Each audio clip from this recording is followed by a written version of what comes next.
Hey team, thought we'd take a break in the action here so I can explain what's going on next. We're at a point here where I'm going to make a split in this. Basically I'm going to put a piece of steel between this piece and the next piece. That way I'll be able to take it apart and sand these pieces separately. There's no reason to have a huge piece of art that you have to buck around to when you're in the sanding stage and just moving it around generally. So I'm going to put a piece of steel on there. Once it's all made, I can slip the piece of steel out, use the hacksaw to cut the threaded rod, and I've got two separate pieces. When I have two separate pieces and they're all sanded and ready to go, I can put some little dowels in there and glue them together and clamp them together so you can't really tell there's a split there. But just for ease of moving this thing around, it's good to have two pieces. I'll put those two pieces in there and I'll clamp it all together, then I'll do a close-up and show you what's going on. All right.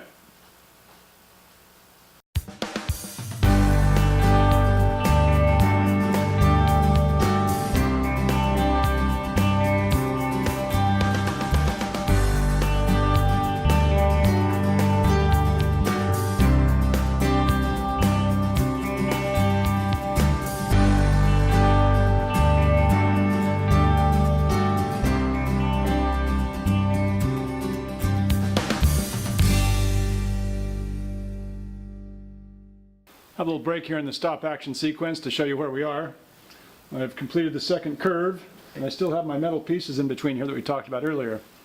So I'm going to take these out and I'm going to put some dowels in so I can smash these things together and make it look more natural. Dowels that I can move in and out easily because I still want to keep this in two parts. Well, I took it apart, took out the metal we had in there between this thing and the other thing. And I put some dowels in one side. Here's a picture of that.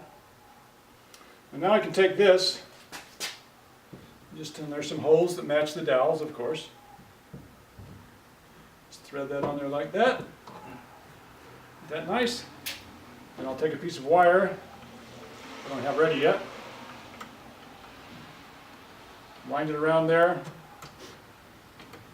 Wind it around there and hold that tight so I can have a shape that I'm looking at when I'm making the rest of it.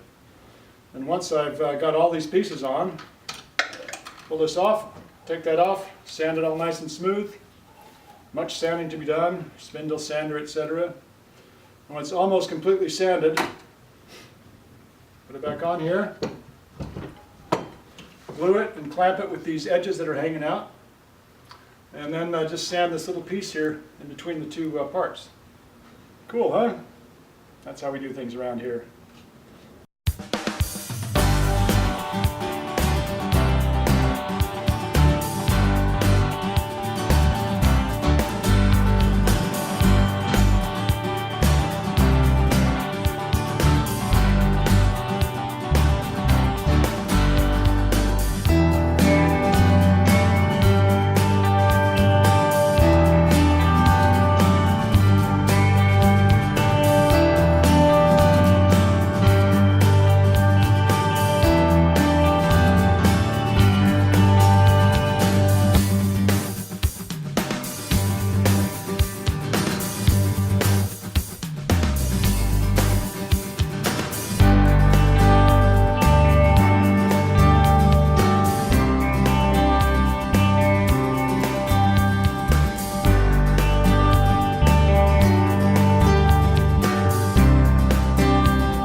Up to this point, you saw some herky-jerky stop action as I built this on the other table over there.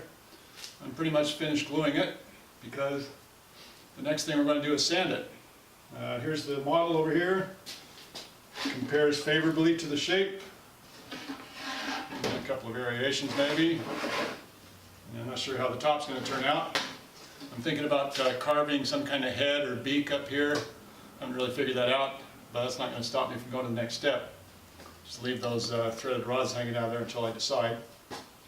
But we're basically finished with the model. We have our shape. I think I can 86 this thing, and we'll start just working with what we have over here.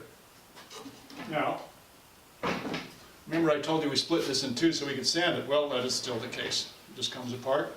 There's 3 dowels here. Put it back together when I feel like it and glue it all up. Next thing I'm going to do is build a sanding tent. Use this table here. And sand it with my big old grinder sander. Get all these rough edges out. And I'll attack it with the spindle sander to get these curves. And you will be a participant. You'll be able to watch. That's what's next. All right, cool.